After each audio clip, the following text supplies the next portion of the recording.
लोगों ने इलेक्ट्रोलाइट्स की बात की थी, इनका हमें फंक्शन पहले पता होना चाहिए कि क्यों हमारे लिए ज़रूरी हैं।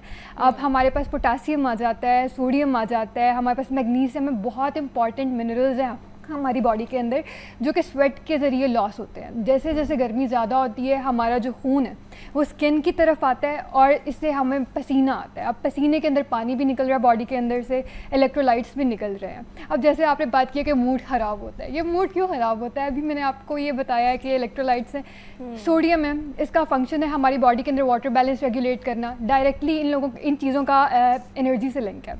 पोटासियम है, मसल्स से इसका लिंक है, हमारे मसल्स को जितना भी कॉन्ट्रैक्शंस वगैरह होती हैं पोटासियम वो करवाता है। मैग्नीशियम है, उसका हमारे दिमाग से, हमारे नर्व से लिंक है, नींद से। एग्जैक्टली। अब जिस तरीके से ये तीनों चीज़ें जो हैं हमारी बॉडी के अंदर अगर ये कम होंगी, बाकी मैग्नीशियम, बाकी जो इलेक्ट्रोलाइट्स हैं वो भी कम होंगे, तो इसका डायरेक्ट हमारे एनर्जी लेवल्स के ऊपर इफेक्ट आएगा। बिल्कुल। ऐसे एक कॉलर है, उनका सवाल लेते हैं फिर इसको कंटिन्यू करते हैं। जी अस्सलाम वालेकुम। वालेकुम सलाम। जी सवाल कीजिए। जी मेरा बेटा है, वो 7 साल का। जी ठीक है। तो वो ना तेज बोलने की कोशिश करता है तो वो रुक जाता है, तो वो कौन सी चीज़ की कमी है उसके जिस्म में? ठीक है। अच्छा, अब बच्चों के अंदर सबसे पहले ये चीज़ होती है कि इसमें हमारे पास डाइट के साथ साथ हम लोगों को लिंग्विस्टिक स्किल्स के लिए एक प्रैक्टिस भी चाहिए होती है।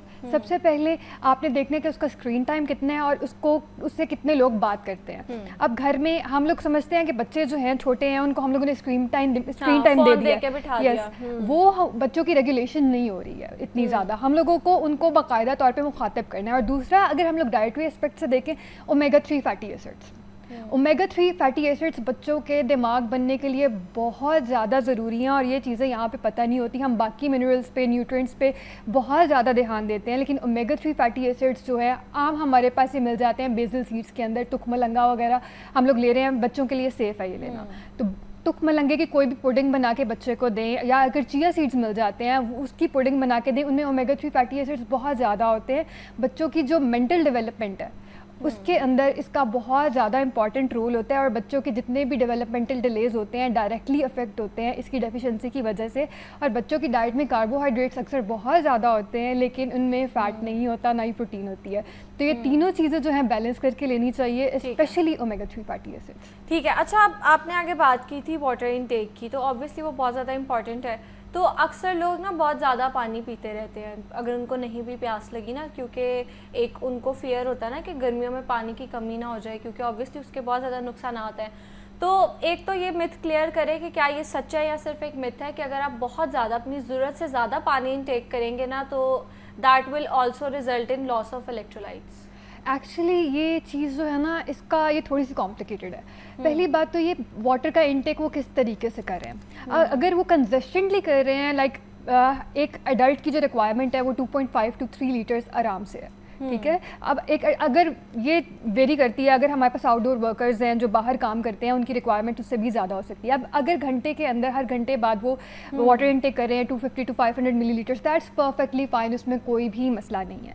लेकिन अगर वो ये सारा पानी एक जगह एक बार में पी रहे हैं उसका कोई फ़ायदा नहीं होगा। वो एक बार सिर्फ यूरिन के थ्रू निकल जाएगा और वो उल्टा जो है ना उसमें हाइड्रेशन में कोई फ़ायदा नहीं हुआ। वो बंदा अगर कहे ना खुद को कि मैं हाइड्रेट रख रहा हूँ तो no, that person is not hydrated at all.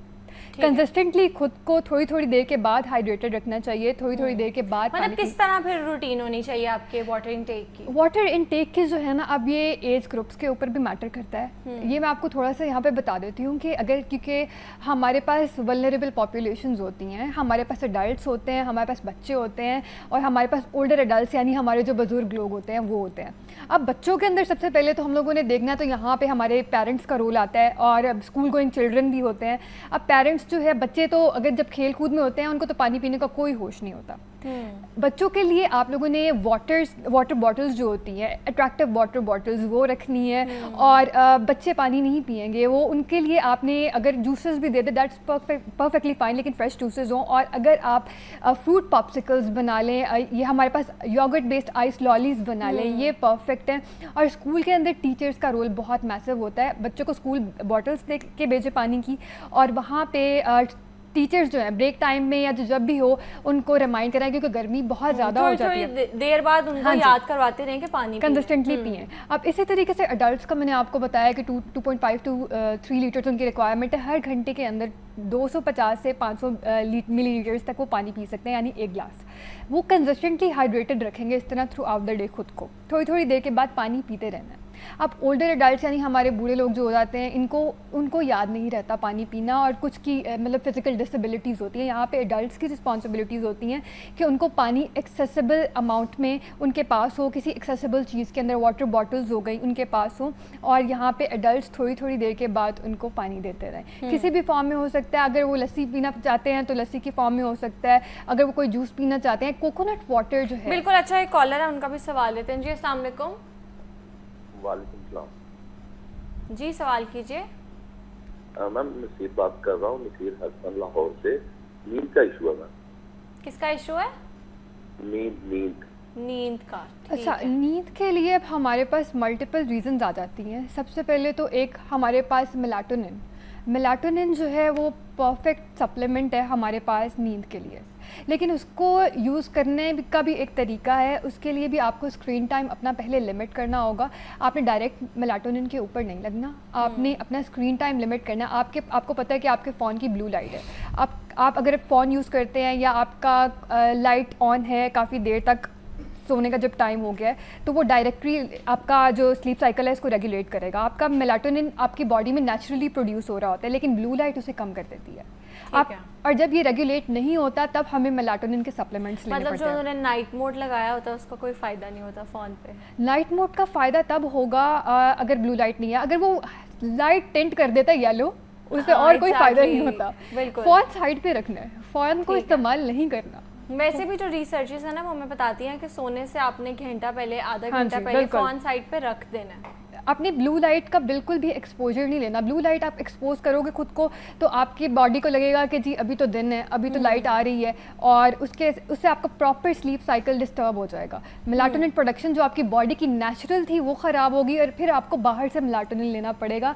और मेलाटोनिन भी तब लेना है आपने जब अपनी स्लीप साइकिल सेट करनी है, आपने उसके ऊपर प्रॉपरली लगना नहीं है। बिल्कुल ऐसे ही। अच्छा डॉक्टर फौजिया, ये बताएं कि डिहाइड्रेशन के कॉमन सिम्टम्स कौन से होते हैं, और आजकल क्योंकि डिफरेंट फ्रूट्स भी आ जाते हैं, तो कौन से फ्रूट्स हैं जो सबसे ज़्यादा अच्छे हैं डिहाइड्रेशन के लिए? अच्छा, यहाँ पे अगर हम लोग डिहाइड्रेशन के सिम्टम्स की बात करें तो सबसे पहले तो हमारे पास चक्कर आना है। एक चीज़ होती है ऑर्थोस्टैटिक हाइपोटेंशन। आपने देखा होगा कि एक तो जो बंदा बिल्कुल पानी नहीं पीता उसे तो सही प्रॉपर चक्कर आएंगे, लेकिन अगर आप कभी कभी बैठ के उठते हैं तो आपको बहुत ज़्यादा चक्कर आते हैं। ठीक है। अच्छा, मतलब लोग कहते हैं कि वो आयरन डेफिशिएंसी की वजह वो से आयरन होता है। डेफिशिएंसी की वजह से भी होता है। मल्टीपल रीजंस हैं, लेकिन उसके अंदर इलेक्ट्रोलाइट डेफिशिएंसी और हमारे पास डिहाइड्रेशन भी रीज़न होगी, क्योंकि अभी आपने कहा था हीट वेव का ये सीज़न है, तो हीट वेव के अंदर मोस्ट प्रॉब्ली इलेक्ट्रोलाइट्स जो हैं उसके लॉसेज होंगे। और वैसे भी धूप से अगर आप एक चक्कर लगा के आए ना तो वो बिल्कुल आपका सर घूमने लग जाता है, ऐसा लगता है आपको चक्कर आ रहे हैं। अच्छा, इसको हम कंटिन्यू करते हैं। एक कॉलर है हमारे साथ, उनका भी सवाल लेते हैं। जी अस्सलाम वालेकुम। वालेकुम अस्सलाम। कैसी हैं अनू सिस्टर आप? जी मैं बिल्कुल ठीक, आप खैरियत से हैं? जी अल्हम्दुलिल्लाह, मैं भी ठीक हूँ। मैं ना डॉक्टर साहब से सवाल पूछना चाह रही थी कि मैं ना अपना वेट कम करना चाह रही हूँ, तो क्या मैं ठंडा पानी और ठंडा दूध जो मतलब पी सकती हूँ? रात के टाइम में दूध पीती हूँ, तो ठंडा दूध पी सकती हूँ मैं? बिल्कुल पी सकती हैं, कोई भी इशू नहीं है। अब इसमें जब हम लोगों ने वेट लॉस करना होता है, इसका हरगिज़ ये मतलब नहीं होता कि हमने अपनी डाइट से चीज़ें निकाल लेनी है। हम लोगों ने हर चीज़ लेनी है, लेकिन उसको मॉडरेशन के अंदर लेना है। आपने फ्रूट्स भी लेने हैं, वेजिटेबल्स भी लेने हैं, आपने अनाज, हर चीज़ लेनी है, हर चीज़ का इस्तेमाल करना है, सिर्फ कैलोरिक डेफिसिट के साथ। यानी अगर आप पहले 2 रोटियाँ ले रहे थे, आपने उसकी क्वांटिटी कम करनी है, उसका पोर्शन साइज़ कम करना है। आपने उसको 6 इंचेस अक्रॉस एक रोटी ले लेनी है, और आपने अपना टोटल कैलोरिक डेफिसिट कम करना है। अब इसमें कोई भी पानी का लिंक नहीं है, ठंडे पानी का कोई लिंक नहीं है वेट से, उससे कोई इफेक्ट नहीं पड़ेगा। आप ले सकती हैं, दूध भी ले सकती हैं, लेकिन अगर हम लोग कैलोरिक डेफिसिट की बात करें, इसमें ये बेहतर है कि वो मलाई उतार के दूध लें, लो फैट या स्किम मिल्क लें। ठीक है। अच्छा, हम फ्रूट्स की बात कर रहे थे जो हाइड्रेशन के लिए सबसे ज़्यादा अच्छे हैं। सबसे बेहतर जो है उसके अंदर हमारे पास वाटरमेलन आ जाता है। जितने भी हमारे पास वाटरमेलन जैसे आजकल तो फ्रूट्स सीजन भी है। एग्जैक्टली वाटरमेलन हो गया, हमारे पास खरबूजा हो गया, हमारे पास इवन वेजिटेबल्स भी इस तरह के हैं, हमारे पास क्यूकम्बर हो गया, ये तमाम जो है ना हमारे लिए बहुत अच्छी चीज़ें हैं। लेकिन हम लोग सोलली रिलाय इनके ऊपर नहीं कर सकते हैं, हमें वाटर इनटेक साथ साथ करना है। ये हमारा ओवरऑल इनटेक बूस्ट कर सकते हैं कि हम लोग कह सकते हैं कि गर्मी बहुत ज़्यादा है तो हम लोग खाली पानी नहीं पी रहे, हम लोग अपनी डाइट के ज़रिए भी, हम लोग अपने सॉलिड फूड आइटम्स के ज़रिए भी खुद को हाइड्रेटेड रख रहे हैं। इसके अंदर हमारे पास वही जिस तरह मैंने आपको बताया है वाटरमेलन के साथ एक हमारा बहुत अच्छा कम्बिनेशन होता है, हदीस में भी है कि डेट्स का न्यूट्रिशनल बेनिफिट्स बहुत ज़्यादा हो जाते हैं। मैंने क्योंकि इलेक्ट्रोलाइट्स भी तो हम लोगों ने देखने हैं, इलेक्ट्रोलाइट्स में हमारे पास इसमें पोटासियम बहुत ज़्यादा है खजूरों के अंदर, तो दोनों का कॉम्बिनेशन जब होगा तो वो बहुत ही एक न्यूट्रिएंट डेंस कॉम्बिनेशन हो जाता है। इसके अलावा coconut is very good, coconut water जो है उसके अंदर इलेक्ट्रोलाइट्स बहुत ज़्यादा है, और जिन लोगों को ज़्यादा रिस्क होता है डिहाइड्रेशन का, उनको चाहिए कि वो कोकोनट वाटर का बहुत ज़्यादा इस्तेमाल करें। लेकिन इसमें सैचुरेटेड फैट भी होता है। जिन लोगों को दिल का मसला है उनको मॉडरेशन वो इस्तेमाल कर सकते हैं, लेकिन मॉडरेशन के अंदर इस्तेमाल ठीक है, करें। एक कॉलर है, उनका भी